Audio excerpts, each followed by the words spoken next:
라라라라라 유럽컵 라라라라라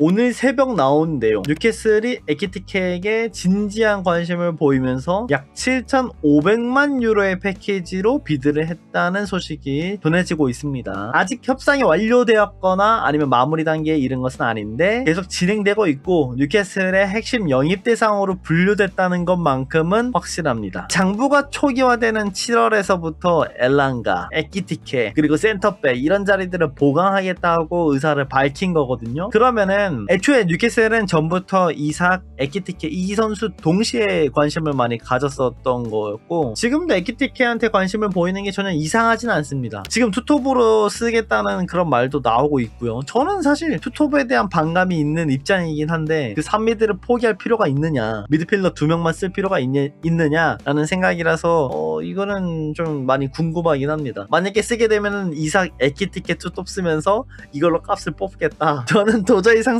수 없는 조합인데 이삭, 에키티케를 쓴다는 거를 그 장신, 그 웬반야마 같은 선수 2명 두고 필드 보면은 이거 벌써 재밌죠. 아무튼 그건 뉴캐슬의 입장이고, 리버풀이 만약에 에키티케한테 진지한 관심이 있었다라고 하면 뉴캐슬이 비드하는 상황을 보고는 어떤 반응들이 있어야 됩니다. 아니면은 에키티케한테 관심이 없었다 하더라도 이제는 진짜 9번 매물들이 싹 다 사라지고 있기 때문에 리버풀이 여기서 반응을 어떻게 할지도 즉각적으로 나올 확률이 점차 높겠죠. 그냥 우리가 추측을 했을 때에는 첫 번째, 며칠 내로 리버풀도 에키티케를 데려오기 위해 공식 입찰을 한다. 두 번째, 에키티케도 필요 없다, 우리는 세슈코로 간다. 지불 구조 거의 일시불이지만 리버풀만의 협상 방식을 통해서 분할을 이끌어낸다. 그러면은 가능성은 있어요. 우리가 지난번에 누네스 얘기할 때만 봐도 알겠지만은 지불 구조가 문제라서 세슈코를 데려오지 않을 거라고 생각을 했었잖아요. 뭐 이거는 모르는 거죠. 만약에 지불 구조만 괜찮다고 하면은. 근데 이에 대한 반문은 바로 나오죠. 아니 세슈코 관련해서도 일시불을 지불하겠다는 마인드가 있으면은 오시맨 관련해서는 왜 안 하냐라는 말도 나올 수 있어요. 이건 제가 판단하는 선수에 대한 가치가 아니라 애초에 7,500만 유로를 지불하면 오시맨은 그냥 빼올 수 있거든요. 이 구단과의 협상 끝내고 개인 협상으로 가는 건데, 만약에 오시맨이 약간의 주급 조정을 할 수 있다는 판단도 있고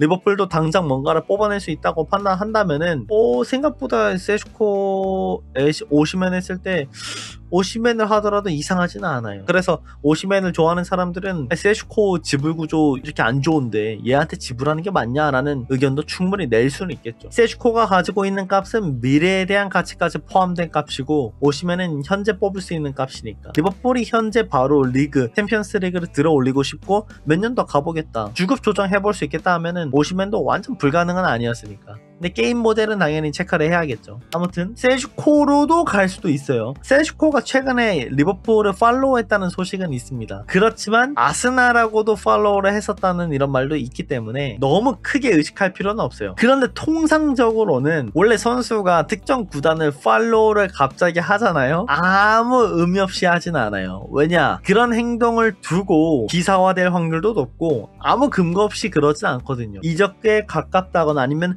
관심을 보이고 있다거나 접근을 하고 있다거나 이런 소스가 들릴 때 팔로우를 하고, 그 팀과의 연이 끊어지면은 팔로우를 취소하거나, 이적하게 되면은 원래 전에 소속했던 구단을 지우기도 하잖아요. 그래서 세슈코 관련해서 다양한 얘기들이 더 나올 만은 합니다. 다만 그 핵심은 지불 구조다. 이 선수가 어떻게 성장하고 뭐하고, 이거는 애초에 에키티케가 갖고 있는 능력하고 세슈코가 갖고 있는 능력은 다르기 때문에 어차피 보완을 해야 되는 선수들이에요. 세슈코는 그리고 1년 더 젊잖아요, 에키티케보다. 그리고 박스 안에서 장악력만큼은 거기서의 장점을 갖고 있는 선수이기 때문에 감독이 어떻게 봤을지는 앞으로 지켜봐야 될 문제긴 합니다. 아무튼 세슈코 관련해서 그렇게 리버풀로 진지한 관심이나 이런 부분들이 다 나온 건 아니라서 추측 중 하나고요. 이제 세 번째는 뉴캐슬 아무리 장부 초기화 되었다 하더라도 이렇게 큰 비드 연속적으로 할 수 있음? 이삭 나오는구나. 망상 중에 하나는 맞습니다. 리버풀에 관심 가지고 있다는 것은 망상이 아니라 팩트지만은 이삭이 나온다라고 하는 거는 거의 망상에 가까운 건 맞아요. 뉴캐슬 입장에서는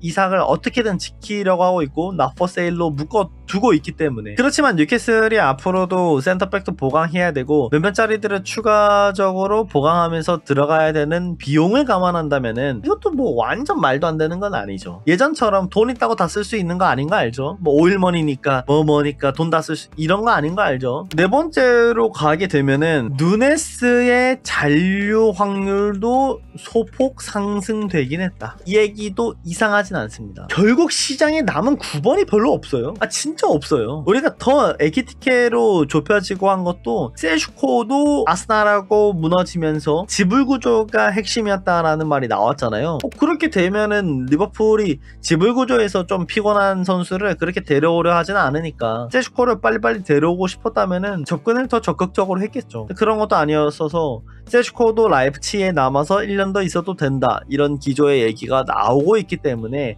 리버풀이 세슈코를 접근하지는 않은 것 같다 라는 얘기를 많이 했었거든요. 따라서 세슈코도 아닐 수도 있단 말이에요. 이것도 소폭 상승을 무시할 수는 없어. 이제 싫어하는 거 알겠어요. 근데 이 소폭 상승을 무시할 수는 없죠. 9번 매물이 그만큼 없어졌는데. 또 다른 시나리오 하나는 뭐 마테타? 에이전트와 얘기를 나눴다는 썰이 있습니다. 그래도 마테타를 좋아하시는 분도 당연히 있을 거라고 생각을 해요. 근데 시장에 있었던 9번들에서 내려와가지고 마테타로 만약에 옮겼잖아요. 저는 정확할 것 같습니다. 지금까지 리버풀이 접근했던 방식, 데려온 선수들 이런 면면을 보면은 솔직히 마테타는 말이 안 돼요. 이정료도 꽤 지불을 해야 돼요. 그리고 재판매 안 돼요. 97년생 스트라이커 데려온 다음에 이정료를 통해서 또 벌어들이는 그런 건덕지 자체가 없기 때문에 마테타는 거의 주포로 쓰겠다는 마인드인데 이정료도 그렇게 지불을 세게 해야 된다? 어떤 특이한 조항이 있어서 아껴가지고 데려오는 게 아니라면은 납득하기 매우 어렵죠. 그냥 개인적으로 마테타는 그래도 가십거리 정도로 넘어가는 편이 좋지 않을까 하는 생각은 있습니다. 이 외에 다른 옵션이 나온다? 와, 그러면은 진짜 역대급 이적 시장 아닐까요? 모르겠어요. 이제는 이제 리버풀이 에키티케에게 접근하는 뉴캐슬을 보면서 후속 대처를 어떻게 하는지, 며칠 내로 리버풀이 스트라이커로 누구를 점찍었는지 대략적으로 나올 거라 봅니다. 왜냐면은 에키티케는 실제로 관심을 보이고 있다고 밝혀진 몇 안 되는 선수 중 하나였기 때문에 리버풀이 항상 관심을 갖고 있다고 해서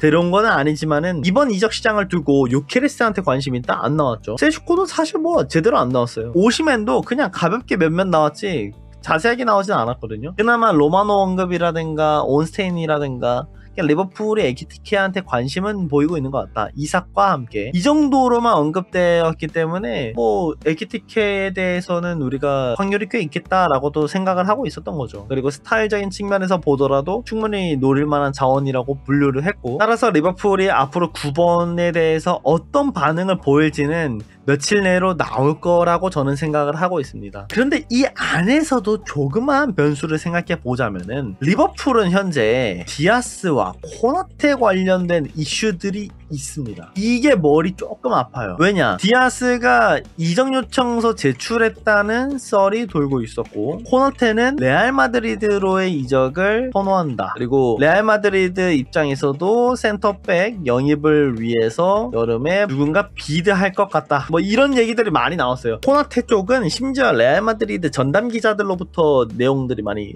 흘러나왔기 때문에 많은 분들이 코나테의 마음을 이미 비워버린 사람들도 있어요. 디아스는 또 바르셀로나 쪽 언론에서 나오고 있어서 이 두 선수가 나가겠다는 의사를 내부적으로 만약에 밝혔다? 그럼 리버풀이 9번을 조금 늦추는 판단을 하더라도 이해가 돼요. 당장은 그래도 누네스라도 있어. 9번은 만약에 너무 안 돼, 누네스랑 각부 써야지. 안 되면은 한 명 데려올 생각하든가 뭐 그런 구조라도 되는데, 디아스랑 코나테는 당장 작년에 완전한 주전들, 여긴 더 급해요. 레프트 윙하고 센터백은 무조건 데려와야 돼. 센터백은 우리 아예 선수 없다 이런 판단을 내리고 있다고 하면은 9번이 아니라 레프트 윙하고 센터백에 더 집중하고 있을 수도 있습니다. 9번은 그래도 데려오면 돼. 누네스 만약에 매각 애매하다 남기고 9번 한 명 데려오면 끝나거든요. 2명 있으니까. 그런데 디아스랑 코나테는 파는 문제까지도 있거든. 그러다 보니까 리버풀은 변수들까지도 다 생각하면서 있을 수도 있어요. 아무리 봐도 너무 늦어요. 9번 접근하는 방식 자체가. 그래서 리버풀이 혹여나 저런 디아스랑 코나테가 나갈 수도 있는 그 가능성, 그리고 진짜 나간다는 썰을 들었다, 그리고 원하는 매물도 있다 라는 게 있다면은 오히려 9번에 대한 집중이 아니라 레프트윙하고 센터백으로 선회를 해버렸을 수도 있다, 그런 생각은 그냥 하고 있는 것 같아요. 그래서 뭔가 9번 관련해서 언급이 안 되거나 에키티케 관련해서도 진짜 비드가 안 되면은 디아스 코나테가 어떤 행동을 했는지도 밝혀질 확률이 전 높다고 생각을 해요. 리버풀은 디아스 코나테가 잔류만 했을 때 아무런 문제가 없어요. 그냥 9번만 보면 돼요. 거의 센터백 한 명은 옵션적으로 엄청 급한 것까지는 아니야. 코나테가 있기 때문에. 그래서 뭐 백업으로 들어올 만한 선수를 적장가로 잘 찾는다든지, 수비 라인에서 멀티 포지션을 소화할 수 있는 선수를 찾는다든지, 그런 판단을 할 수 있는 건데, 에키티케도 그냥 흘려보내고 스트라이커 관련해서도 뚜렷한 얘기가 안 나온다. 그럼 리버풀은 탑 포지션에서 뭔가 터졌을 확률이 저는 높다고 볼 것 같습니다. 이 또한 앞으로 나오겠죠. 그래서 스트라이커 자리에서는 돈을 좀 아껴야 된다라는 판단이 나왔을 수도 있고, 예를 들어서 지금 에키티케 관련해서 뉴캐슬이 지불을 좀 세게 하게 되면은 누군가 판매해야 될 수도 있다라는 뉴캐슬 기자로부터도 언급이 되고 있잖아요. 확실히 부담은 돼요. 부담 안 되는 건 없어요. PSR은. 그렇게 된다면은 고든이 튀어나오는 거를 기다리고 있을 수도 있고, 리버풀이 어떤 전략을 짜고 있는지는 우리가 확실히 판단하기는 어려운 상황인 것 같습니다. 이번에 너무 많은 팀들이 보강하고 판매하고 정신없는 것 같아, 이번 이적 시장. 따라서 다가올 주, 그리고 다음 주까지 우리가 지켜봐야 하는 포인트. 첫 번째, 아시아 투어 명단. 여기에서 제외된다? 그냥 이적한다는 겁니다. 그러니까 리버풀이 아시아 투어를 가기 전에 뭔가를 영입을 끝내려 하든 방출을 할 선수가 있다면 하려고 할 거예요. 여기에 포함됐다고 하더라도 당연히 매각될 수 있고 판매 여지는 있는 거니까 뭐 단정지어서 볼 필요는 없겠지만은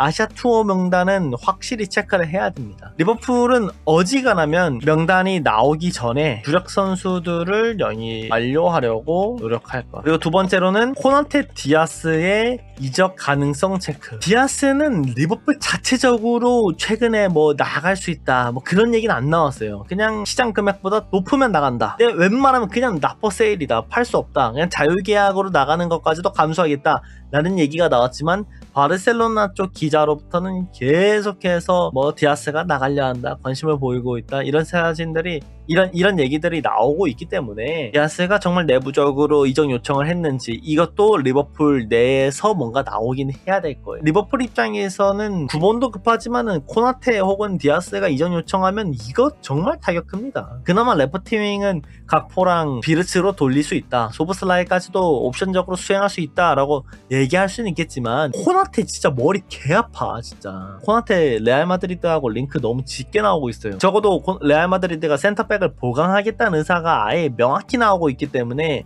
그 대상 중 하나가 지금 코나테로 지목이 되고 있는 거죠. 저 가능성 체크를 하면서 둘 중 한 명이라도 여름 이적 시장에서 확실하게 나간다고 발표된다면 리버풀은 어쩌면 9번보다도 저 두 자리 중 하나가 더 급할 수도 있습니다. 세 번째로는 에키티케 딜 참전하는지 혹은 9번 누구에게 관심을 보이는. 에키티케가 뉴캐슬로 확실하게 가는 거 나오잖아요.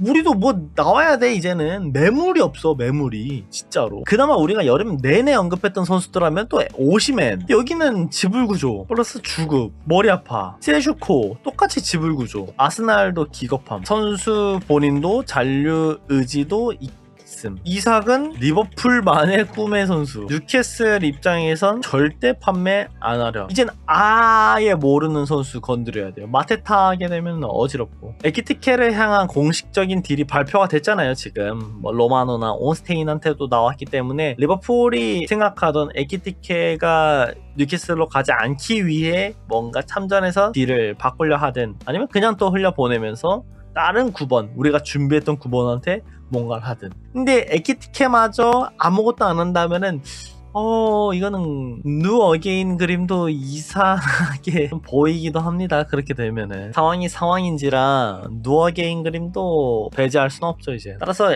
에키티케, 디아스, 코나테, 그리고 아시아 투어 명단 이렇게까지 보면 될 것 같아요.